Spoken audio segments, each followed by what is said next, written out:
블랙박스가 보편화됐더라면 상황은 지금과 달랐을까? 수사 여건이 18년 전하고 지금 현재하고는 틀립니다. 그때 당시에는 정말로 발로 뛰고 밤잠 안 자고 사람 만나고. 지금은 CCTV가 뭐 다 되어 있지 않습니까? 길거리에 뭐 점포 앞이라든지 뭐 방범용 CCTV 딱 되어 있기 때문에 댐 잡습니다 이거. 그런데 그 당시에 CCTV가 없어요. 무식하게 수사를 해야 되죠. 그야말로 육감으로 수사를 했던 그때는 과학 수사가 자리 잡기 전인 2001년. 하지만 당시 경찰들은 미처 몰랐다고 합니다. 이때 벌어진 사건이 18년간의 악몽으로 남게 될 줄은. 지금 생각하면 섬뜩하다. 경찰관 지금 들어와 한 30년 다 돼 가는데 다른 살인사건도 수없이 봤지만 이거같이 그렇게 큰 사건은 없었죠. 우스갯소리로 뭐 대한민국 건국 이래 가장 큰 사건이라고 그랬습니다. 대구 지역 경찰들 사이에서 희대의 사건으로 기억되고 있는 끔찍한 비극은 대구 남구의 한 건물에서 시작됐습니다. 매서운 겨울바람이 불어왔던 2001년 12월 8일 새벽, 건물 3층에 살고 있었던 문순옥 씨는 밤이 깊도록 잠 못 들고 있었다고 합니다. 점심 무렵에 약속이 있다며 집을 나섰던 남편이 늦는다는 연락 한 번 하지 않은 채 돌아오지 않고 있었기 때문입니다. 혹시나 하는 마음에 같은 건물 지하 1층에 있는 남편의 사무실을 찾아가 봤지만 역시나 문은 굳게 잠겨 있었습니다. 그런데 돌아서려는 바로 그 순간 몹시도 석연치 않은 이해감이 그녀의 발목을 붙잡았다고 합니다. 안쪽에 불이 켜진 것처럼 불빛이 새어나와서 문에 달려있는 우유 투입구를 통해서 내부를 이렇게 보니까 바닥에 피가 있고 피해자가 쓰러있는 걸 보고 112에 신고를 했죠. 출동 직후 문을 개방하고 마주한 광경, 그것은 수많은 살인사건을 봐온 베테랑 형사마저 혀를 내두르게 했다고 합니다. 경찰서 감식이 나왔어요. 이제 전부 이제 장비 착용하고 들어가서 피해자를 이렇게 뒤집어 보니까 여기 목이 이제 이렇게 뻐끔한 거예요. 엽기적이지. 흡사 피바다를 방불케 하는 사무실 바닥에서 처참하게 숨진 채 발견된 남자. 그는 문순옥 씨의 남편 66살의 최중섭 씨였습니다. 사건 직후 최 씨의 시신을 살펴본 부검이조차 피해자의 참혹한 상태에 충격을 받았다고 합니다. 한 7개 큰 상처가 있습니다. 배 안에 있는 대동맥인데 대동맥이 큰 가지예요. 여기도 끊겼죠. 창자가 여러 군데 찔려 있는 모습이고. 예리한 흉기에 7군데를 찔리고 베인 최 씨의 사인은 다발성 자창으로 인한 과다출혈. 19.5cm 깊이로 찔린 복부에는 동맥이 잘리고 간까지 손상을 입은 흔적이 고스란히 남아있었고 어깨에서도 깊은 상처가 확인됐습니다. 하지만 무엇보다 치명적인 것은 목에 난 상처였습니다. 왼쪽 턱 있는 쪽에 이렇게 칼에 찔린 게 아니라 이거는 이제 베이는 상처예요. 절창이라고 표현하는데 기도, 그러니까 기관이라고 하죠. 기관이 잘려버렸어요. 그 안쪽에 혈관도 잘렸고 앞쪽에 있는 턱하고 목에 있는 상처에서 나오는 피가 저기 현장에 있는 피에 전부 다예요. 죽음에 이르기까지 방어조차 못한 것으로 보이는 최 씨. 그는 왜 이토록 참담한 죽음을 맞이해야 했던 걸까? 수사 결과 지갑 안에 현금은 그대로였고 2개의 금고에도 손을 댄 흔적은 발견되진 않았지만 현장에는 범인과 함께 호련히 사라진 물건이 있었다고 합니다. 총포사가 총기 보관하는 데가 지하에 있었는데 총기 확인을 해보니까 총기가 2잘 없어진 거예요. 최 씨가 숨진 채 발견된 건물 지하 1층은 총기류와 호신용품을 거래하는 총포사였습니다. 20-30자루의 총이 보관돼 있었던 현장에서 사라진 것은 브로닝 12구경 5연발 엽총 2자루. 그런데 총을 가지고 왔으니까 틀림없이 제2의 범행이 이제 생길 것이다. 근데 어디에서 어떻게 어떤 범죄가 날지는 정말로 모르잖아요. 수사본부 당직하고 있으니까 사무실에 있단 말이에요. 있으면서 TV 보니까 뉴스 속보가 뜨더라. 대구 성서공단의 한 은행에 복면 강도가 침입해서 현금 1억 원을 빼앗아 달아났습니다. 정 씨가 숨진 채 발견되고 3일이 지난 뒤인 12월 11일 대구경제의 심장이라 불리는 성서공단의 한 은행에 강도가 침입한 겁니다. 성서공단 지점이 제일 커요. 대구 경북에서 제일 큰 점포예요. 한강 이남에서는 점포 규모가 가장 크다고 이야기를 했었는데 대범하게도 대구 경북 지역에서 가장 큰 규모를 자랑하는 은행에 혼자 들어온 강도는 복면을 써 얼굴을 가렸고 검정색 긴팔 티셔츠 위에 미색 조끼를 걸쳤으며 두 자루에 엽총을 든 채였습니다. 우린 성소공단 지점은 굉장히 크고 그 대로변에 차도 많이 다니고 사람도 많이 왔다 갔다 그랬는데 엽총을 들고 들어가고 은행을 턴닥하는 것은 옛날에 상상도 못할 그런 뭐 이마한 스포츠 가방이 있어요. 저 던지면서 담아 씨 뭐 이렇게 이야기했단 말이에요. 총 겨누면서. 당황한 직원들이 머뭇거리자 범인은 실제로 두 발의 실탄을 발사합니다. 놀랄 정도가 아니죠. 이거 완전히 뭐 소위 속된 말로 좀 혼이 안 나갔겠습니다. 진짜 가슴이 떨려요. 저녁마다 잠을 자면 총소리가 들리고 눈이 떠지고 우리는 그 순간이 일어난 게 아주 긴 시간이었다고 생각을 하거든요.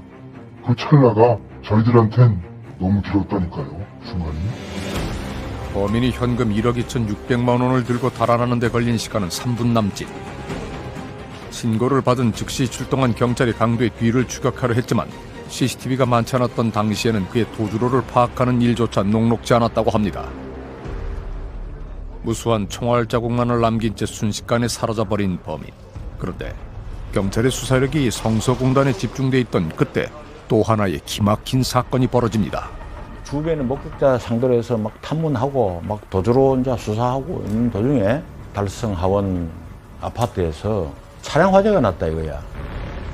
강도 사건 3시간 뒤인 오후 6시 10분 무렵 은행에서 불과 4km 떨어진 대구 환업의 한 아파트 주차장에서 차량 방화 사건이 벌어진 겁니다. 안개에서 TV 시청 중에 뭔가 터지는 소리 나가지고 그래서 보니까 차량 화재가 났더라. 그래서 신고한 내용입니다. 단순 방화인 듯 보였던 차의 뒷좌석과 트렁크 안에서 아무도 예상치 못했던 물건들이 발견됩니다.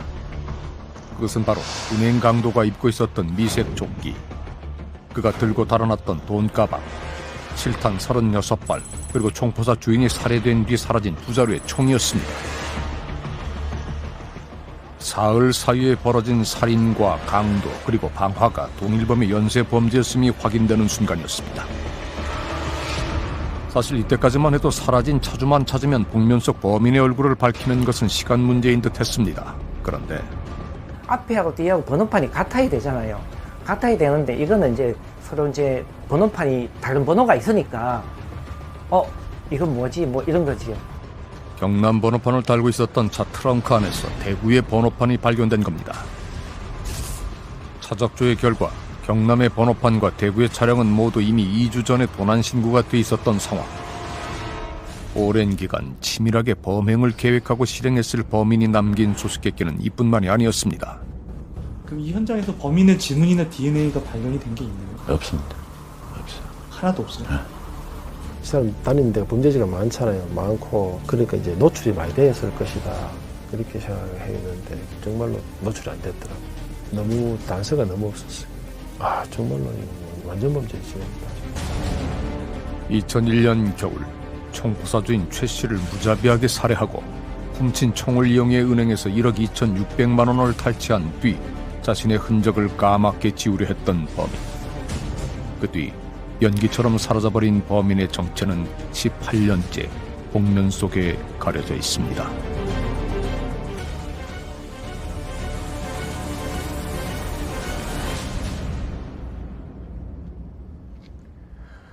(2001년 12월 11일) 사라지기 직전 범인이 불을 질렀던 차량 안에서는 4리터짜리 신호 2통이 발견이 됐습니다. 아마도 범인은 자신의 흔적이 모조리 다 없어지기를 바랬겠지만 차 안의 물건들은 뭔가를 증언하려는 듯 남아 있었습니다. 총포사 주인을 살해하고 탈취해 은행 강도에 이용했던 두 자루의 총, CCTV에 포착된 조끼와 가방. 그런데 말입니다. 이 중에는 한 가지 의아한 물건이 있습니다.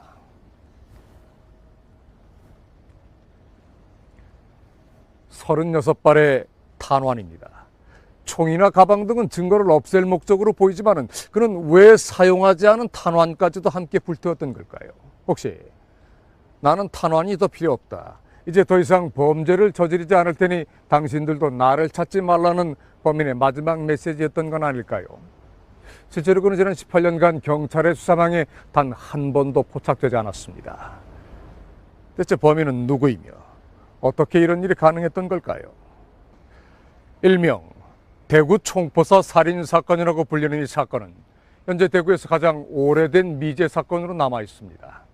단 2주 동안 살인, 강도, 절도, 방화라는 잔혹하고 무거운 희대의 범죄를 대담하고 치밀하게 저질렀던 신출 귀몰한 범인. 당시 경찰은 범인 현장에 남아있는 족적과 지문은 물론 DNA 등을 감정 의뢰했지만 그 어느 곳에서도 범인의 것으로 보이는 흔적은 발견되지 않았다고 합니다.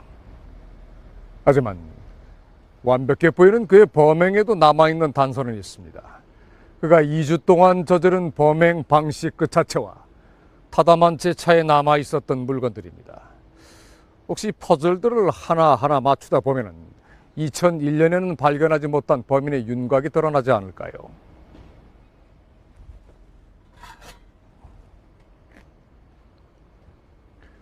그러기 위해서는 범인의 행적부터 차근차근 되짚어 봐야겠습니다. 돌이켜보면 무척이나 신중했던 범인의 작전은 무엇보다 인내심을 요하는 것이었습니다. 그 시작은 2001년 11월 28일. 요 백에다가 내가 이랬다 세워놨거든. 퇴근을 하려 주차장에 들렀던 주영철 씨는 황당한 상황과 마주했다고 합니다. 요 땅바닥에다가 세워놨어. 그때 요런 차거든요. 재색 차. 퇴근하면서 보는 번호판이 없어져서.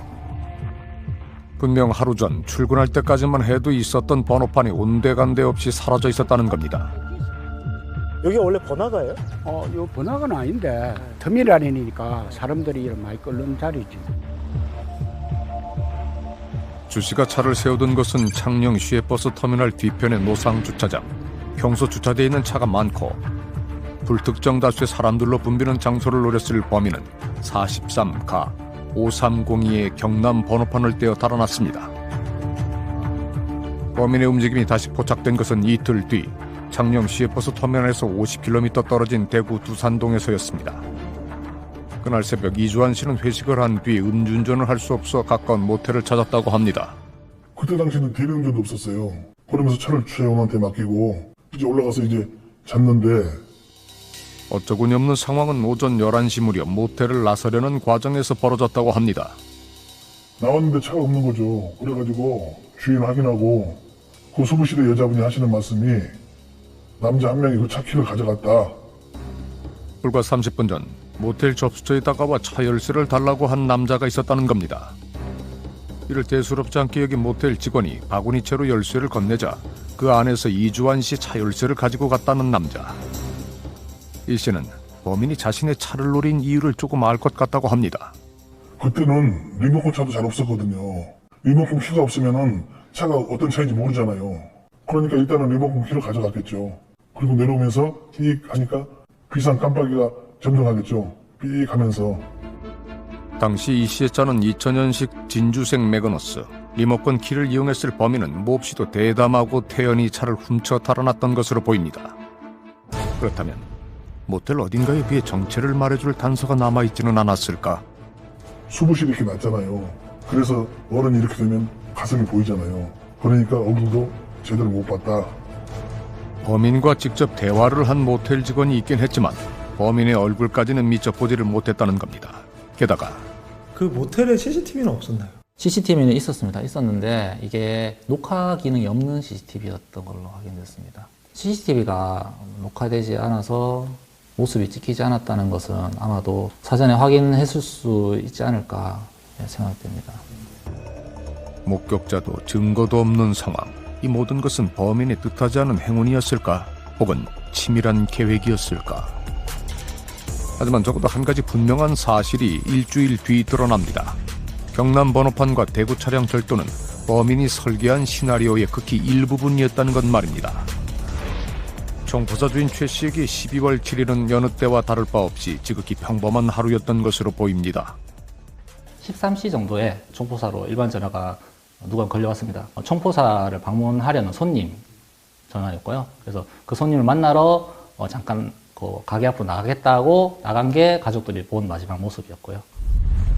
오후 1시쯤 물건을 사려는 손님을 만나고 오겠다며 총포사를 나섰던 최 씨는 저녁 무렵에는 다시 3층에 위치한 집에 돌아와 있었던 것으로 확인이 됩니다. 8시 30분경에 시익하는 사람이 피해자 집으로 전화를 걸어 엽총 판매 의뢰를 해가 가격 절충한 시간이 있습니다. 그 뒤 새벽 1시 30분 같은 건물 지하 1층에 위치한 총포사에서 참혹한 죽음을 맞은 채 발견된 최 씨. 저녁 6시 반 통화 이후 행적이 확인되지 않은 7시간 동안 그에게는 대체 무슨 일이 있었던 걸까? 사건 당시 부검인은 그의 실마리를 숨진 최 씨의 몸에서 찾아볼 수 있다고 합니다. 당시에 위 내용물인데 여기 보시면은 조개죠. 그러니까 젓갈이죠. 조개 젓갈을 먹고 소화가 별로 안 된 상황, 식후 한두 시간 이내쯤에 아마 사망하지 않았느나 다른 가족분이 아마 없고 혼자서 그냥 반찬을 끄집어내서 그냥 식사를 하고 뭐 했던 것 같아요. 경찰 수사 결과 사건 당일 외출을 나갔던 아내가 집에 돌아온 것은 저녁 7시 30분경. 아마도 최 씨는 이 시각 전에 혼자 저녁 식사를 챙겨 먹은 뒤 지하에 있는 총포사로 내려간 것으로 보입니다. 그리고 불과 한두 시간이 흘렀을 무렵 살인자를 맞닥뜨렸을 최 씨. 현장에는 당시 그가 느꼈을 황망함이 고스란히 남아 있었습니다. 여기가 출입구거든요. 여기가 의자가 바로 있어요. 여기에 앉았을 거란 말이에요. 우리가 손님이 총을 사러 왔다 그러면 총기 있는 쪽으로 안내를 하는 것이 당연하니까. 그렇다면 이쪽에서 뭔가 상황이 전개가 됐어야 되고 흔적이 남아야 되는데 전혀 흔적이 없다. 앉아서 바로 당했다라고 볼 수 있습니다. 자신에게 벌어질 비극을 짐작조차 하지 못했던 것으로 보이는 최 씨. 실제로 사건 현장을 찾았던 부검인은 그곳에서 가슴 아픈 흔적을 발견했다고 합니다. 단추가 떨어진 걸 그 현장에 가서 제가 봤던 걸로 기억을 하거든요. 이게 뭐냐면 이제 칼자국이 오른쪽 등 뒤쪽에 있는데 도망가는 거를 붙잡아서 낚아채면서 옷이 단추가 터졌는. 예상치 못한 상황에 최 씨가 달아나려 했지만 범인은 바로 최 씨의 어깨를 공격한 뒤 머리를 눌러 제압한 것으로 추정됩니다. 머리 쪽에 이 두피와 출혈이 있는 걸 보면 면에 부딪히게 하고 머리를 책상에 박고 있는 상태에서 아마 목이 치명상을 당하지 않았을까. 그러니까 피가 이쪽 두의 주변에만 있는 거예요, 이렇게. 그리고 고였던 피가 여기에서도 계속 떨어지게 되고. 목에 8.6cm의 치명상을 입은 뒤 바닥에 쓰러진 것으로 보이는 최 씨. 그런데 이미 치명상을 입은 최 씨의 몸에는 뜻밖의 흔적이 더 남아 있었습니다. 갈비뼈 사이를 관통한 뒤 간에도 손상을 줄 만큼 그 깊이는 상당하지만 출혈량은 적은 2개의 상처가 있었던 겁니다. 이건 뭘 의미하는 걸까? 이미 치명상으로 다량의 실혈을 한 상태가 되기 때문에 복강의 동맥을 건드렸음에도 불구하고 출혈량이 적었다. 이 범인은 한거불능의 상태를 만들고 치명상을 야기하고 이미 쓰러진 변사자를 다시 재차 2번의 흉복강 자창을 만들었다는 거죠. 3에서 15분쯤 될 때 그 뒤에 이 손상이 이루어진 거죠. 그러니까 살인의 목적을 정확히 완성하기 위해서 끝까지 행위를 한 것 때문에 잔인하다는 거예요. 생의 마지막 순간까지도 범인의 공격을 받은 것으로 보이는 최 씨. 법의학자들은 최 씨를 죽음에 이르게 한 범인의 수법에는 한 가지 주목할 점이 있다고 입을 모읍니다. 칼은 원래예요. 칼은 범인의 입장에서는 닥치는 대로 데이는 대로 찔러요. 이거는 지금 닥치는 대로 찌르지는 않았잖아요. 배 2번, 옆구리 2번, 그 다음에 이거잖아요. 그러니까 아주 중요한 데만 딱 하고는 말아버렸잖아요. 그저 잔인함만으로는 설명되지 않는 특이점이 최 씨의 몸에 남아있다는 겁니다. 목의 이 기관을 절단한다는 거는 마음 먹고 해야 돼요. 왜냐하면 끌리면서 푹 찌르고 쑥 지나가는 거. 요거는 정말로 조금 아주 흔치 않은 프로페셔널하다 킬러로서 잔인하고 계획적이고 구조를 정확히 아는. 치명상을 야기하고 확인하고 이런 것들은 내 몸에 좀 배이는 사람이어야 돼요. 어깨 찌른 것, 목에 치명상, 누워있는 사람한테서 옆구리 찌른 거, 이것은 나름 피해에 대해서는 가깝게 사는 사람이에요. 마치 전문 킬러의 수법을 연상케 한다는 범인. 그는 과연 누구일까? 끔찍한 살인사건을 저질러 세상을 발칵 뒤집어 놓은 범인은 3일 뒤 또다시 범행을 이어갑니다. 그의 표적은 성서공단의 한 대형은행. 우리는 그곳에 남은 실마리를 통해 범인에 대해 좀 더 알아보기로 했습니다. 2001년 12월 11일 평소와 마찬가지로 손님 응대를 하고 있었다는 은행 직원들. 그런데 3시 17분 무렵 낯선 소리가 건물 안에 울려 퍼졌다고 합니다. 우리가 공단 안에 있으니까 어느 공장에 보일러가 터졌나? 어느 공장에 무슨 뭐가 터졌나? 모두가 무슨 일이 일어났나 하는 생각도 안 하고 각자 일을 하고 계속 있었어요. 뒤늦게 괴한의 손에 들린 총을 보고서야 강도가 침입했다는 사실을 깨달았다는 직원들. 범인이 써내려간 시나리오의 하이라이트에는 바로 은행 강도가 있었던 겁니다. 은행 강도를 한다고 하는 것이 도박이라든지 이런 불법적인 문제로 인해서 갑작스럽게 목돈이 필요한 경우에 범행이 동기화되는 경우가 많아요. 오로지 돈만을 목적으로 연쇄 범죄를 저질렀던 범인. 그는 2개의 가방 안에 돈을 채울 것을 요구한 뒤 실탄 2발을 더 쏩니다. 그런데 범죄 심리 전문가는 범인의 이 행동에 숨어있는 단서가 있다고 합니다.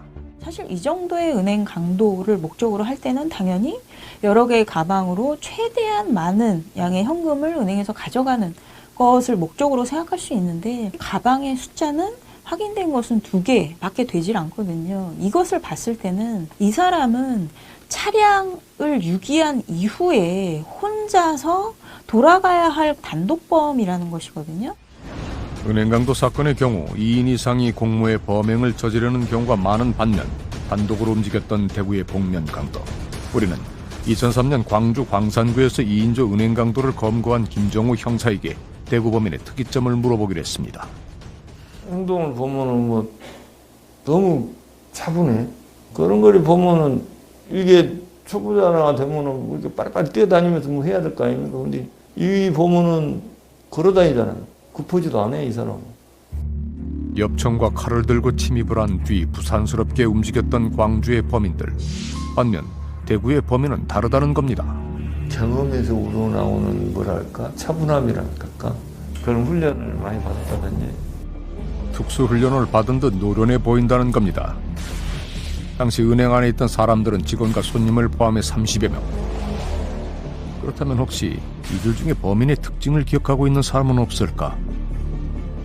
저는 머리를 받고 있었으니까 특별하게 뭐 그런 거 없고 제가 딱 보니 이제 날렵하고 좀 뭐 동작이 좀 그 정도. 근데 갑자기 총 때리면서 이거 한번 당해보면 느낌은 달라요. 총 먹기 싫어가지고 낯설게 있어요. 확 쏘시니까 대위로 날라왔던 건 모르겠어요. 막 그러니까 그걸 먹을 수밖에 없는 거죠. 총알이 날아드는 상황에서 감히 범인의 얼굴을 볼 엄두조차 내지 못했다는 사람들. 다만 우리가 만난 한 직원은 한 가지 기억에 남는 장면이 있다고 했습니다. 북거리면 부피가 상당하죠. 그걸 가지고 그만큼 속도를 뛴다는 게 보통 사람들이 그거 들고 못 뛰거든요, 우리는. 돈가방을 들고도 날렵하게 뛰어간 범인은 보통 체력이 아닌 듯 보였다는 겁니다. 사실 이 점은 당시 사건을 수사했던 경찰들의 의견과도 정확히 일치합니다. 힘 좋은 놈이지. 총을 2자로 벌써 하나는 대각으로 차고 하나는 들었지 않습니까? 그러다가 한 손으로 1억 2천을 들어야 되잖아. 응? 그럼 들고 이렇게 가려면은 상당한 무게가 있다. 그러면 옛날에 우리 군대 행군할 적에 군장 무게와 비슷하다니까요. 강한 그 완력을 가지고 있는 사람이다. 은행에 침입할 당시 범인이 들고 있었던 브로닝 12구경 5연발 엽총의 무게는 한 자루당 4.5kg으로 총 9kg. 1억 2,600만 원을 담은 돈가방의 무게는 17kg에 달했다고 합니다. 다시 말해 복면 강도는 총 26kg을 손에 들고도 한달음에 은행을 빠져나갔던 겁니다. 하지만 이것만으로는 단서가 부족했다고 합니다. 우리가 용의자 명부 해가지고 동종전과 이 다음에 또 뭐 차량 절취범 갑자기 뭐 돈을 많이 쓴다라든지 이런 사람들이 제보를 그때 밖에는 많이 받았어요. 용의자 씻어낸 것만 해도 뭐 몇백 명 씻어냈을 겁니다. 성격이 포악하고 이렇게 덩치 크고 이런 사람들은 많이 여기에 왔습니다. 마약 사범도 근거하고 뭐 총포도 검유 그 위반 피의자도 근거하고 옛날에 그 양은이파 조직폭력배 채라고 있어요. 이 친구도 그 용의자로 떠올랐거든요. 주위에 뭐 여러 사람이 왔는데 그 당시 못 밝혔죠. 못 밝혔어요. 그렇다면 또 다른 실마리는 없는 걸까? 우린 전문가의 도움으로 CCTV 속 그의 모습을 보다 세밀히 들여다보기로 했습니다. 그런데 이게 지금 총을 2자루를 가져갔잖아요. 한 발을 쐈든 2발 쐈든 격발했으면은 또 스페어 총이 있거든요. 그걸로 갈아서 겨냥하고 있으면 되는데 계속 장전을 하는 거죠. 범인이 사용한 총은 5발을 연이어 발사할 수 있습니다. 그럼에도 계속 추가 장전을 하는 범인. 쏘고 나서 한 발 쏘면 바로 장전한다는 거예요. 항상 10발을 발사할 수 있는 그런 상태를 유지하죠, 이놈이. 그러니까 얼마나 무서운 놈, 잔인한 놈입니까? 죽여버리려고 계속 장전하고 이러고. 이렇게 대충 쏴버려도 안 된다니까. 맞아봐 벌집 돼버려요, 사람은. 사실 이 장면에 담긴 건 범인의 잔혹성만은 아니었습니다. 바로 범인이 자신도 모르게 드러낸 스스로의 정체였습니다.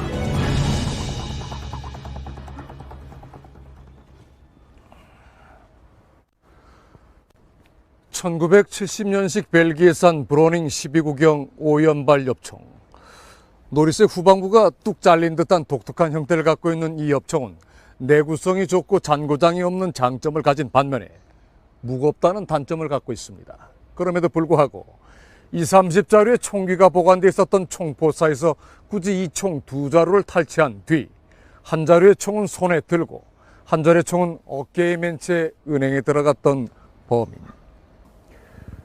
분명 번거롭고 거추장스러운 일이었음에도 범인이 2자루의 총을 챙긴 이유를 범죄심 전문가들은 꽤 치밀하고 조심스러운 성격에서 찾습니다. 혹시라도 총이 작동하지 않을 경우를 대비해 예비총을 준비했을 거라는 겁니다. 실제로 불탄 차 안에서 발견된 2자리의 엽총은 모두 장전이 된 상태였습니다. 그런데 말입니다. 이런 상황에서 범인이 은행에서 3발을 발사한 뒤 계속해서 장전을 했다는 건 무슨 의미일까요? 불안했었을까요? 아니면 습관이었기 때문인 걸까요? 지금까지 맞춰본 퍼즐에 의하면 범인은 체력이 좋고 계획적이고 치밀하며 칼을 잘 다루는 흡사 전문 킬러의 모습을 하고 있습니다. 그리고 우리에게는 범인의 윤곽을 보다 또렷이 그려줄 또 하나의 퍼즐이 남아 있습니다. 바로 이 총입니다. 아무리 치밀한 범인이라 할지라도 은연중에 드러나는 자신의 습성까지 지우지는 못할 겁니다. 우리는 사냥 경력 37년의 전문가에게 CCTV에 담긴 범인의 모습을 보여줬습니다. 그런데 총을 많이 달아봤네. 이거 엽총을 많이 만졌던 사람입니다. 내가 보면 완전히 베테랑급인데. 범인의 행동을 유심히 살핀 전문가는 아마도 그가 여러 차례 엽총을 다뤄본 사람인 것 같다고 말합니다. 초보들은 장갑을 벗고 이렇게 꺼냅니다. 그리고 또 총 쏘면 불안해가지고 장갑을 벗어놓고 그럼 맨손으로 이렇게 한다 카이. 근데 오래 했는 사람, 수렵했는 사람들은 몸에 배기니까 가죽장갑 끼도 조끼에 이렇게 총알을 넣어놓으면 금방금방 꺼내요. 이거는. 범인은 손에 흰 장갑을 낀 채였습니다. 다소 불편할 수도 있는 상황에서 장전을 하는 그의 모습은 너무도 자연스러워 보인다는 겁니다. 대구에서 가장 오래된 총포사 중 한 곳으로 꼽히는 이곳. 안녕하세요. 우린 또 다른 총기 전문가에게 좀 더 확인을 해보기로 했습니다. 물론 이건 총 쏘는 사람들이기 때문에 전문가이기 때문에 그렇게 할 수 있지. 뭐 처음 총 만진 사람이 이걸 어떻게 쏘는지 그것도 모를 뿐만 아니라 장전하는 것도 모르죠. 이거 딱 보시기에는 전문가 같으세요? 네, 전문가가 총을 쏘는 사람이죠. 총포사 주인은 내친 김에 실제 엽총을 보며 설명을 해주겠다고 했습니다. 이거 보세요. 이거 위에 여기도 잠가놨지만 안에 여기도 전부 다 이렇게 다 이렇게 걸어가 잠가놔야. 많은 총포사가 그렇듯 보안 장치를 2중, 3중으로 하는 한편 총끼리도 줄로 연결을 해도 혹시 모를 분실을 방지하고 있다는 허사장. 그가 꺼내준 것은 이게 저기 보니까 여기 각졌네. 여기 브로닝 5연발이거든. 범인이 사용했던 것과 같은 총입니다. 그렇다면 장전 방법은 어떨까? 그러면 이제 여기 찬알 하나 딱 넣고 그렇게 하면 이러면 장전 하나 됐잖아요. 여기서 이렇게 넣으면 한 개, 두 개, 세 개 요 막 들어가고 요 네 개가 들어가고 요 한 개니까 그냥 5연발이 돼. 약실에 실탄 한 발을 넣은 뒤 탄창에 차례로 탄환을 넣어 장전을 한다는 겁니다. 다시 말해 적어도 이 총의 구조를 정확히 알고 있었던 것으로 보이는 범인. 군대 출신이다, 특수부대 출신이라고 해서 이렇게 쉽게 그거는 그거하고는 관계가 없어요. 군대에서 조교했던 사람도 이 엽총 만지는 거는 조금은 나아도 능수능란하게 그렇게 만지지 못해요. 이 말이 사실일까? 우린 전직 특수임무대대 대원에게 그 답을 들어보기로 했습니다. 국내에서 지금 엽총을 사용하는 부대가 없어요. 707에서도 작전 요원들은 이 엽총을 사용을 하지를 않습니다. 그게 왜냐하면 이 총 길이가 길기 때문에 작전하는데 지장이 많아요. 군대에서 엽총은 접할 일조차 없다는 겁니다. 그렇다면 여러 자루의 총기 중 범인이 선택한 브로닝 12구경 5연발 엽총을 주로 사용하는 이들은 누구인 걸까? 이거는 살상용, 그러니까 이제 산돼지라든지 뭐 이런 거 잡는 거지. 고라니라든지. 그 엽사들이 아니면 잘 안 쓰죠. 실제로 실탄을 발사하고 능숙하게 탄환을 장전했던 범인 역시 사냥꾼이었던 걸까?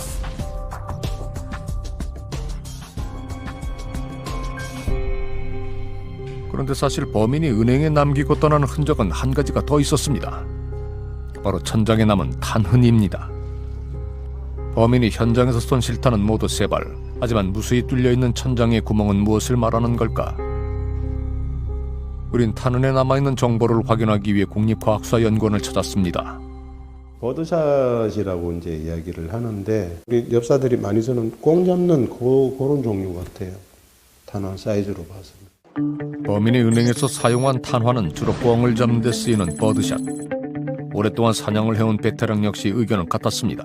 산탄총이네, 산탄. 꽁탄이네, 꽁탄. 꽁탄인데 우리가 주로 이제 총알을 쓰는 게 요게 피오치라요. 꽁탄. 요게 피오치고 요거는 우리가 돼지 잡을 때 쓰는 기라요. 돼지탄인데 잡는 동물에 따라서 총알이 달라요? 다 틀리죠. 총은 다 한 가지인데 꽁탄 넣으면 꽁 잡을 수 있고 꽁탄 가지고 돼지 잡을 거면 돼지는 안 되죠. 그 탄을 넣기에 따라서 돼지가 죽느냐 꽁이 죽느냐 그래 돼 있습니다. 같은 구경이라 할지라도 탄환의 종류에 따라 위력도 쓰임새도 저마다 다르다는 겁니다. 범죄에 쓰인 범행 도구를 면밀히 들여다보면 범인의 특성이 드러날지도 모릅니다.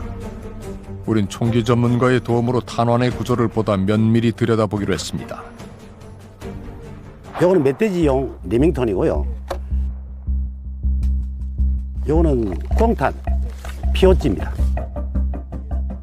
언뜻 봐서는 별다른 차이점이 느껴지지 않지만 탄피를 잘라내자 저마다 다른 내부의 형태가 한눈에 들어옵니다.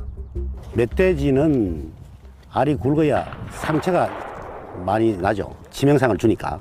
꽁탄은 알이 작으면서 개수가 많아야 날아가는 포획물을 쉽게 잡을 수가 있습니다. 총 몇 개예요, 그 알은? 멧돼지탄은 10개입니다. 꽁탄은 한 180개 정도? 이 차이는 실제로 목표물에 어떤 흔적을 남기게 될까? 우린 20m 거리의 관역을 준비한 뒤 범인이 사용했던 브로닝 12구경 5연발 엽총을 이용해 실제 사격을 해보기로 했습니다. 안전한 실험을 위해 경찰과 안전요원이 입회한 상황에서 사격장에 들어선 곽병길 심판. 먼저 안전장치를 풀고 약실에 한 발의 탄환을 장전한 뒤 탄창에 차례로 장전을 합니다. 약실에 이렇게 한 발 밀어넣고 2발, 3발, 4발 이렇게 해서 5발. 먼저 쏴볼 탄환은 일명 멧돼지용 탄이라고 불리는 벅샷입니다. 자세를 잡고 견착을 한 뒤 목표물을 겨냥하고 방아쇠를 당기자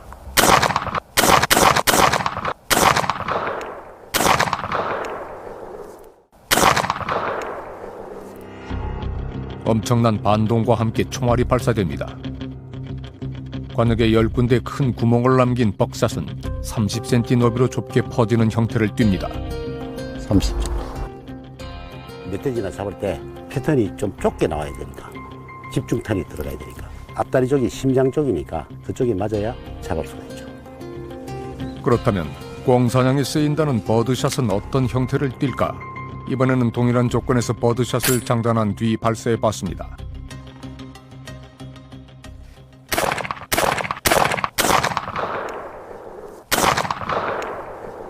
벅샷에 비해 반동이 덜한 버드샷은 위력이 적은 대신 반경이 훨씬 더 넓습니다. 물체가 한 우리 주먹만 하다고 생각했을 때 여기에 맞아도 떨어지고 어디에 맞아도 빠질 데가 없잖아요. 이 패턴 안에 걸리면 물체가 다 떨어진다는 얘기입니다. 한 발이 발사됐지만 표적에 남은 탄흔은 100개가 넘는 버드샷. 실제로 이 형태는 바닥에서 비껴 쏜 것을 고려할 때 범인이 은행 천장에 남긴 것과 동일했습니다. 사실 우리가 총탄의 종류를 재차 확인한 데는 이유가 있습니다. 총포사에서는 엽총 2정이 사라졌고요. 탄환도 사라지지 않았고 엽총 2정만 사라졌고요. 총탄은 가져가지 않았어요? 네네, 총탄은 없어진 거 없었습니다. 현행법에 따르면 탄환을 소지할 수 있는 사람은 화약류 소지 허가 신청서를 경찰서장에게 제출한 이로 한정됩니다. 이런 상황에서 꽁사냥에 쓰이는 총탄을 이미 소지하고 있었던 범인이 총포사에서 엽총만을 빼앗아 달아났다는 건 뭘 의미하는 걸까? 그런데 우리는 앞서 만난 총포사 사장에게 중요한 얘기를 들을 수 있었습니다. 꽁 하는 사람들이 칼도 써요? 예, 칼이 있어요. 꽁을 잡으면은 그냥 그 꽁 있는 그대로 가지고 털하고 뻗기고 그래 이제 그건 칼이 있어야 하죠. 사냥이 끝난 뒤에 을의 사냥감을 해체하는 과정이 있다는 겁니다. 그런데 한 20cm짜리 칼 그런 것도 써요? 그건 꽁 잡을 때는 그렇게 큰 거 잘 안 하죠. 돼지 잡는 사람들이 큰 거 이제 하지. 다시 멧돼지 사냥을 하는 수렵인을 찾아 이 얘기를 들어봐야겠습니다. 사냥했는 횟수로 따지면 한 20년 넘게 했겠죠. 멧돼지 사냥을 하다가 다시 꽁 사냥을 하다가 다시 이제 멧돼지 사냥을 하다가 이렇게 왔다 갔다 합니다. 사냥은. 멧돼지 사냥에 대해 묻는 우리에게 고재일 씨는 먼저 장비부터 보여줍니다. 보통 멧돼지는 이 칼 하나만 있으면 다 해결나요. 요 칼 하나로. 칼로 잡는 사람은 개가 멧돼지를 제압을 합니다. 개가 이제 양쪽 귀를 물고 있고 멧돼지 양쪽 귀를 물고 있고 뒤쪽에 가서 심장을 찌릅니다. 심장을 찌르고 갈비 쪽을 찌르죠. 갈비. 훈련된 사냥개가 먼저 멧돼지를 제압해 멧돼지가 쓰러지면 그 뒤 심장을 칼로 찔러 포획한다는 겁니다. 돼지를 잡으면 목을 끊고 이렇게 각을 쳐가 4등분, 5등분 합니다. 그래갖고 뼈를 다 빨아내요. 먹이도 그 크기만큼 서리잖아요. 이렇게 분해를 하잖아요. 그리고 멧돼지 똑같습니다. 수렵용 칼 한 자루면 사냥에서 해체까지 가능하다는 고 씨. 그런데 총포사주인 최 씨가 살해당한 현장에서는 끝내 발견되지 않은 한 가지 물건이 있습니다. 바로 범행에 쓰인 흉기입니다. 여기에 망치도 있어요. 망치도 있는데 사용 안 했잖아요. 가지고 왔던 칼일 겁니다. 그래서 그걸 버리지 않고 갖고 갔으니까 그건 미리 준비해온 범행도구겠죠. 그렇다면 그날 범인이 사전에 준비했을 흉기는 어떤 종류였을까?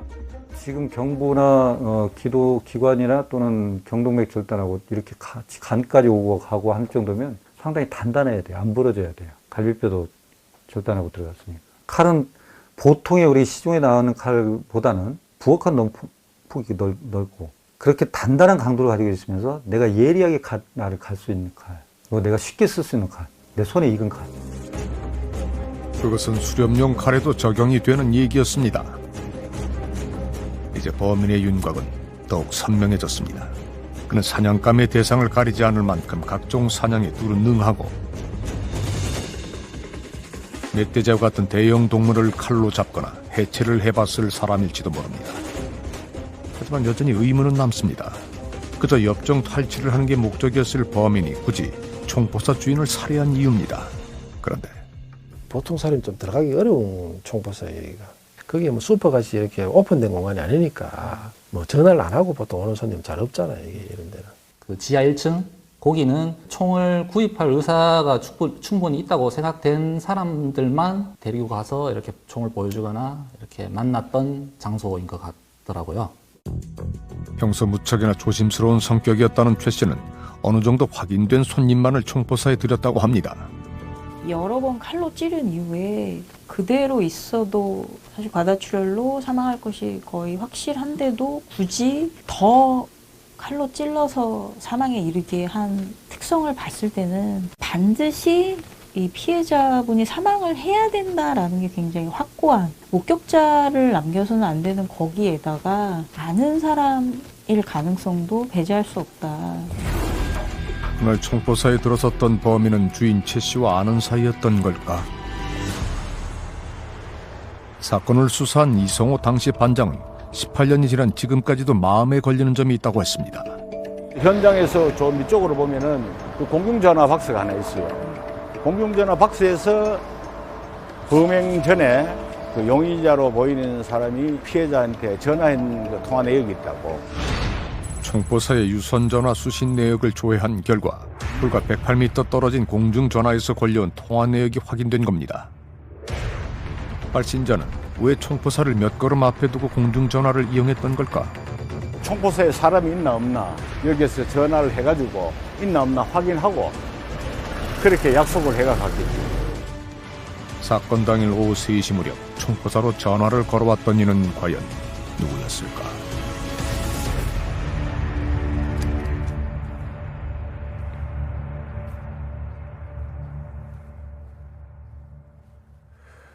총포사를 눈앞에 두고도 공중전화를 걸어왔던 사람은 그날 저녁 이곳에 들어와 주인 최 씨를 살해한 범인이었을까요? 하지만 한 가지 분명한 사실은 범인이 총포사 주인과 잘 아는 관계이거나 적어도 한 번쯤은 이곳을 다녀간 적이 있는 손님일 거라는 점입니다. 이 총포사를 60이 넘은 최 씨 혼자 운영한다는 사실을 알고 있었을 범인은 칼 한 자루로도 제압할 자신이 있었던 것으로 보입니다. 실제로 달아나려고 하는 최 씨를 순식간에 공격을 해서 숨지게 한 범인은 진열장 앞에 선 뒤에 수십 자리의 총 중에서도 기왕이면 자신이 다룰 줄 아는 브로닝 12구경 5연발 엽총 2자루를 집었을 겁니다. 그리고 열쇠를 훔쳐 밖에서 현관문을 잠근 뒤 태연히 총포사를 빠져나갔습니다. 당시 경찰은 엽총 소지를 했다가 취소된 사람과 엽총 소지 허가 신청을 했지만은 불허된 사람까지를 포함해 엽총 소지자 1,400명을 대상으로 대대적인 수사를 벌이는 한편 전과자는 물론 조직폭력배, 도박으로 빚이 많았던 사람, 최근 출소한 사람에 이르기까지 다방면으로 수사를 했지만 특정할 만한 용의자는 없었다고 합니다. 대체 범인은 어디로 사라져버린 걸까요? 신출귀몰한 범인이 각각의 사건에서 벌인 끔찍함과 치밀함 때문에 우리가 혹시 뭔가를 놓치고 있었던 건 아닐까요? 다시 사건에서 한 발 떨어져 그의 범행을 짚어봐야겠습니다. 참으로 괘씸한 운전자였다고 합니다.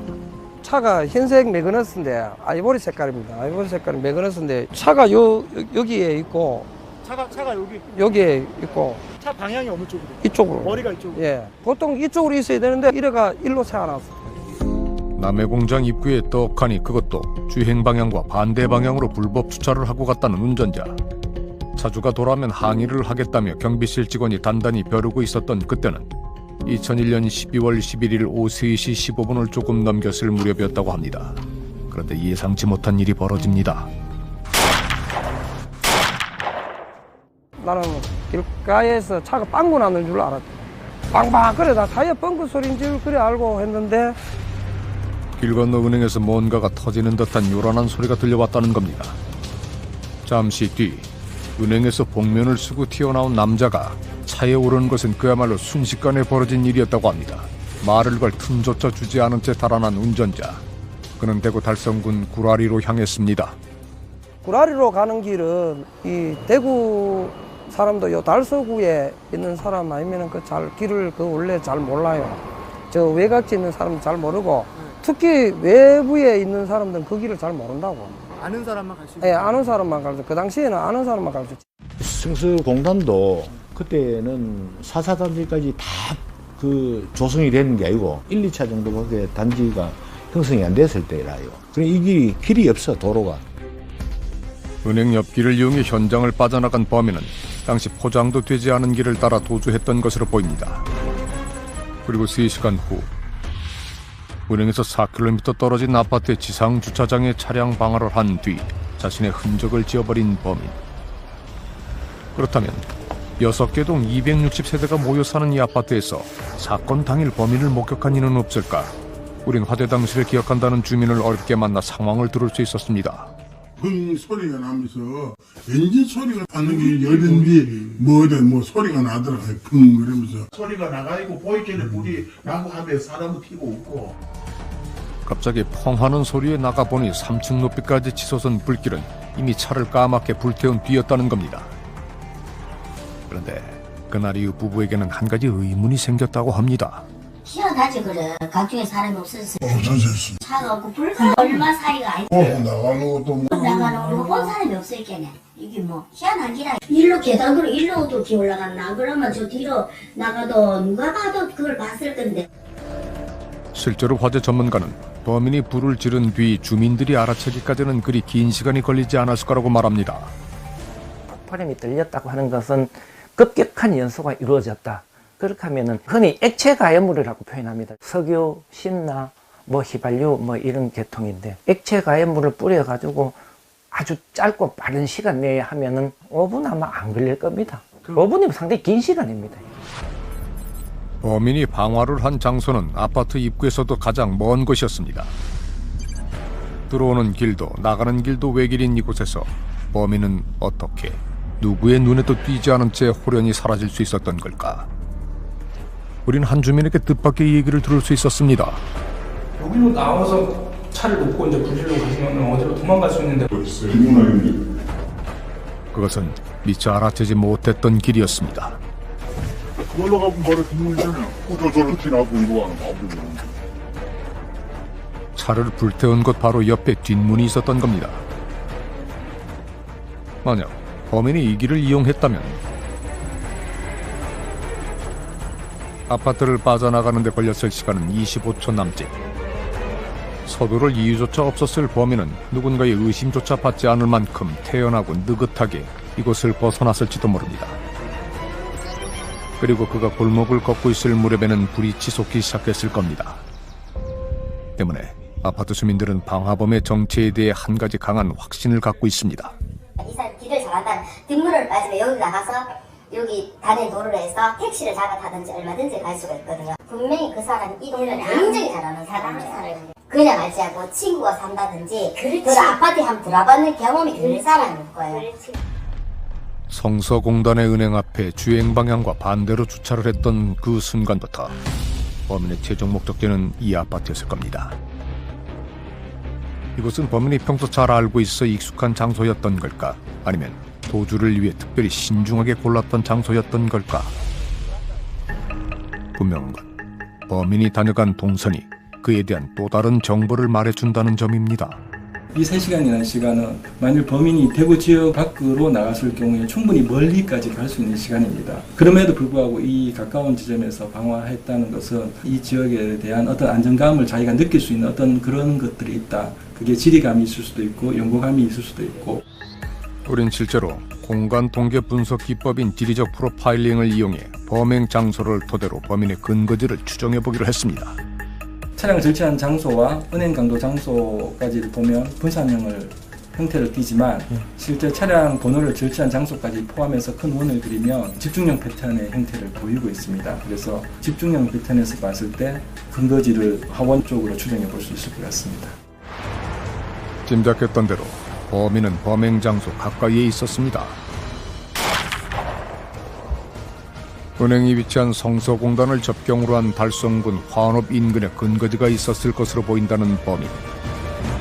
그렇다면 2주간의 범행 기간 동안 범인을 목격한 이는 정말 아무도 없는 걸까? 우린 취재 도중 은행 강도 사건이 벌어진 12월 11일 오전 진주색 매그너스를 수리했다는 당시 카센터 직원을 만날 수 있었습니다. 시작은 한 통의 전화였다고 합니다. 전화를 이야기했습니다. 배터리 교환해달라고. 그래가지고 못 가니까 본닛이 열려있더라고요. 본닛을 열어둔 채 카센터 직원을 기다리고 있었다는 운전자. 그런데 카센터 직원은 다소 석연치 않은 점이 있었다고 합니다. 보통 사람은 배터리 가면 제대로 교환하는지 안 하는지 살펴보고 하잖아요. 차 뒤로 가더라고요. 피하더라고요. 내내 시선을 피했다는 남자는 수리가 끝날 무렵 운전석에 올랐다고 합니다. 차에 타고 시동글 보더니 얼마인가요? 그래서 6만 원이라고 하니까 안 내리고 창문을 이렇게 내린 상태에서 밖으로 손만 빼가지고 이인에 돈을 주더라고. 범인의 얼굴을 못 봤다는 카센터 직원의 말에는 또 다른 실마리가 더 있습니다. 배터리가 방전됐다는 건 한 곳에 장기간 주차를 했거나 과도하게 전자장비를 사용했을 가능성을 말해주기 때문입니다. 혹시 배터리를 교환한 장소 주변에서 범인을 본 또 다른 누군가가 있지는 않을까? 우린 범인이 다녀간 은행과 배터리를 교환한 장소는 물론 대구 성서공단 곳곳에 현수막을 걸어 목격자의 연락이 오기를 기다렸습니다. 그리고 신원이 드러날까 몹시도 우려하는 목격자를 조심스럽게 만날 수 있었습니다. 지금까지 살아오면서 이런 거 경험을 몇 번 해보겠습니까? 눈을 한두 번 마주쳤거든요. 그러다 보니까 그 사람 얼굴이 기억에 남는 거죠. 지금 그 사람을 데리고 온다면, 앞에 딱 범인을 데리고 온다면 그래도 안 맞추겠나. 지우려고 해도 지워지지 않는다는 18년 전의 기억. 목격자가 본 것은 다름 아닌 범인의 얼굴이었습니다. 제가 본 거는 토요일 오후 한 5시쯤 됐을 거예요. 차에 미등이 켜져 있었습니다. 매그너스 흰색 차량에. 목격자가 처음 진주색 매그너스를 본 것은 12월 8일이었다고 합니다. 미등이 켜져 있는 차가 있어 차주에게 연락을 하려고 했지만 연락처가 없어 포기했다는 목격자. 그 뒤 차주가 모습을 드러낸 것은 은행강도 사건이 벌어진 12월 11일. 그런데 그의 차에는 뭔가 문제가 생긴 듯 보였다고 합니다. 한 10시쯤 됐을 겁니다. 그 차는 그대로 있고 카센터 직원이 와서 이제 보닛을 열고 갈고 있는데 그 옆에 이제 그 범인이 있더라고요. 카센터 직원을 피해 차 뒤로 자리를 옮긴 운전자를 목격자는 아주 또렷하고 정확히 기억하고 있었습니다. 신발은 랜드로버 그런 종류의 신발이었고요. 바지는 면바지 아이보리색인가? 반코트인데 주머니에 손을 넣고 배를 쑥 내밀고 일자로 꼿꼿하게 서 있는 사람도 있잖아요. 배가 좀 많이 나왔기 때문에 여기가 이게 열어갖고 있었고 체격도 좋았어요. 약간 통통했었죠. 그리고 일순간 목격자는 범인과 눈이 마주쳤다고 합니다. 목욕탕이나 모텔이나 이런 데서 다 씻고 나온 사람 있죠. 얼굴도 뽀얗고 맨들맨들하고 머리에 뭐 바른 것도 없고 이러니까 그런 목욕을 하고 금방 나온 그런 깔끔한 사람이었어요. 얼굴이 아따 진짜 깔끔하게 잘생겼다 이러면서 그런 생각을 했거든요. 절도, 방화, 강도, 살인이라는 끔찍한 범행을 저지른 범죄자. 그는 깔끔하고 잘생긴 얼굴이었다는 겁니다. 사실 18년 전에도 목격자의 진술로 몽타주가 제작됐다고 합니다. 그런데 당시 현상수배 전단에는 다소 다른 뉘앙스의 문장이 적혀 있습니다. 이 몽타주를 만들 시점에 범인에 대해서 갖고 있는 어떤 편견 같은 것들이 오히려 이 사건의 진짜 범인으로부터 수사 방향을 멀어지게 만드는 그것으로부터 비롯된 몽타주가 아닐까 이런 생각도 듭니다.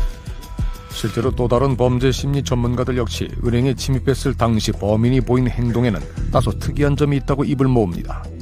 손님들이 강도 사건이 진행 중에도 버젓이 탈출하게 그냥 내버려 둔다거나 금전을 이제 탈취하는데 별로 도움이 안 되는 사람까지 인질로 잡고자 하는 노력 이런 거 전혀 안 하거든요. 이 사람 우선순위는 내가 성공적으로 범행을 저지르고 도망가는 거지 나가서 신고하든 말든 관심이 없어요. 자기가 두려움을 더 많이 느낀 거지. 경찰에 신고하고 오는 시간 그거는 변론이에요.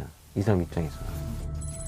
잔혹한 기술로 끔찍한 살인사건을 저질렀지만 정작 자신의 목적이었던 은행 강도를 할 때는 누구에게도 해를 끼치지 않았던 범인.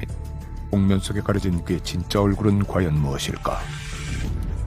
사냥을 하고 어떤 동물을 살상하거나 이런 것에 굉장히 능숙한 사람, 이 사람이 굉장히 평소에도 반사회적 행동을 많이 하고 굉장히 무모하고 충동적이고 이런 사람이 아니고 오히려 아주 평범한 기업인이라든지 어떤 사업을 하는 사람이었다가 긴급하게 돈이 필요해서 총기를 사용한 은행 강도를 계획하게 된 사람. 굉장히 온순하고 사람들하고 관계가 좋고 평상시 자기 의사표현을 잘 하지 않는 이런 내향적인 사람이기 때문에 이렇게까지 한 사람은 아니야. 그렇게 해서 제보를 하지 않는 경우가 대부분이거든요. 전혀 뜻밖의 인물이 가능성이 높다고 저는 봅니다. 캐주얼화를 신고 모지 코트를 입고 있었던 말끔한 남자. 여러 군데의 범행 현장에 있었지만 범인은 어쩌면 너무도 평범하고 특별할 것이 없어 사람들 속에 쉽게 묻힐 수 있었을지도 모릅니다. 차량 절도 당시 범인에게 차열쇠가 든 바구니를 내밀었던 모텔 직원은 이성호 반장에게 한 가지 잊혀지지 않는 얘기를 들려줬다고 합니다. 수구에 있는 아줌마가 열쇠 키를 줄 때 키 바구니를 이렇게 건네니까 그 남자 스킨 냄새가 나더라. 우리가 목욕탕에 갔다 나오면 바르는 스킨 있잖아요. 그 스킨 냄새가 나더라 이거야. 그리고 스킨 향기만을 남긴 범인이 사라진 지 어느새 18년이 흘렀습니다. 범인이 안심하고 있었을 그 시간 동안 과학은 또 다른 단서를 찾아냈습니다. 당시 상황에 찍힌 CCTV 영상에서 이 총 길이를 알기 때문에 이 총의 길이에 대비해서 사람의 심장 길이가 어느 정도인지를 추정해서 계측을 할 수가 있어요. 그래서 1.2m 정도의 총을 들고 있었을 경우 용의자의 심장 길이는 약 170 초반대의 인물일 가능성이 높다라고 보여집니다. 영상 분석 프로그램을 통해 확인된 범인의 키는 170cm 초반. 과학이 밝혀낸 정보는 이뿐만이 아니었습니다. 걸음걸이의 특징을 분석해 인물을 분별하는 수사기법인 법보행 분석을 통해 범인의 독특한 평소 보행 습관이 확인된 겁니다. 이분인 경우에는 제가 보니까 조금 다른 게 남들보다 왼쪽이 발이 보니까 우리가 진행 방향에서 발의 방향이 이제 바깥쪽으로 조금 벗어나 있어요. 그래서 이것을 팔자걸음이라고 용어를 쓰든지 외적지 보행이라는 용어를 씁니다. 특이하게도 걸을 때 왼쪽 발에서만 발이 바깥 방향을 향하며 내딛는 외적지 보행, 일명 팔자걸음이 관찰된다는 범인. 지금 이 범행 현장의 영상과 용의자가 누군지 아는 걸음걸이를 두 개를 비교를 했을 때 동일인의 가능성에 대해서 평가하는 데 도움이 많이 될 것 같습니다. 무엇보다 18년 사이 달라진 사실이 있습니다. 2000년 8월 1일 이후 발생한 살인사건의 경우 공소시효가 폐지되는 일명 태안이법의 시행으로 대구 총포사 살인사건의 공소시효는 없어진 겁니다. 지금도 뭐 잡고 싶죠. 우리는 큰 사건을 저지른 범인이 그래 안 잡히고 해결이 안 되고 있다 하는 데 대해서 수사했던 담당 형사로서 너무 이 자존심 상하고 또 거의 심판을 받아야 되는데 은행 강도 범인은 그 목적은 돈이니까요. 그 돈이란 게 또 떨어지면은 또 그걸 또 구하기 위해서 또 다른 범죄를 저지를 가능성은 충분히 있죠. 시간이 많이 지나고 단서가 많이 없더라도 반드시 검거되어야 된다고 생각합니다. 18년째 계속되고 있는 범인과의 숨바꼭질. 경찰은 여전히 이 사건을 포기하지 않았습니다. 우리가 처음 이 총포사에 들어섰을 때 가장 먼저 눈이 간 것은 다량의 혈흔이었습니다. 복면 속에 가려진 범인의 얼굴을 잔혹한 살인마로 연결짓는 것도 무리는 아닌 듯했습니다. 하지만 범인의 심리를 분석하고 범인이 남긴 퍼즐을 조립해 마주한 범인의 얼굴은 예상과는 조금 달랐습니다. 혈흔 분석이라는 말이 국내에 처음 도입이 된 2003년, 그리고 프로파일러가 처음 등장한 2004년보다 더 과거에 벌어진 2001년 대구 총포사 살인사건. 당시 수사관들에게는 범인의 얼굴을 그리는 것도, 범인의 단서를 추적하는 것도 쉽지 않았을 겁니다. 하지만 수사관들은 범인 검거를 포기하지 않았고 과학수사 역시 발전하면서 풀리지 않는 사건에도 해결의 실마리가 생기고 있습니다. 그러기 위해서는 필요한 게 있습니다.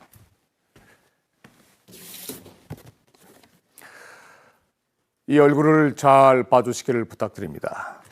왼쪽은 2001년 목격자의 증언을 토대로 그려진 몽타주, 오른쪽은 과거 얼굴의 18년 뒤 현재의 모습을 예측한 몽타주입니다.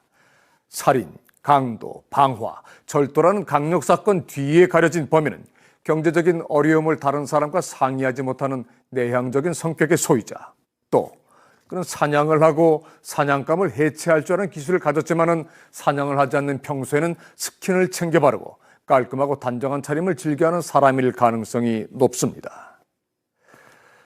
범행을 저지른 성서공단에 위치한 은행에서 거래를 해본 적이 있는 고객일 수 있으며 그 무렵 갑작스러운 빚을 현금으로 상환했을 수도 있습니다. 그리고 키 170cm 초반의 현재 5, 60대로 평범한 보통 사람의 얼굴을 한 채 일상 속에 숨어있을 그 사람이 바로 2001년 12월 7일 저녁 총포사를 다녀간 뒤 주인 최 씨를 살해한 범인입니다.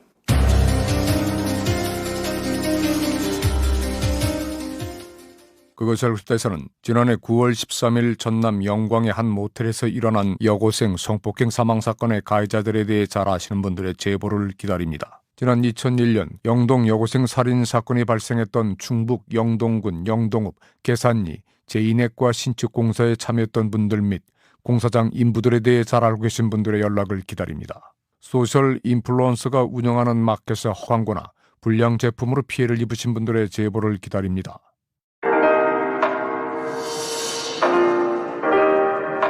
몸으로 이루어진 바디랭귀지니까 살아있는 사람끼리 대화 속에서 얻어지는 신호를 가지고 진단하듯이 오른쪽 폐 704, 심장 414. 생각나는 게 있는 거야. 이건 아주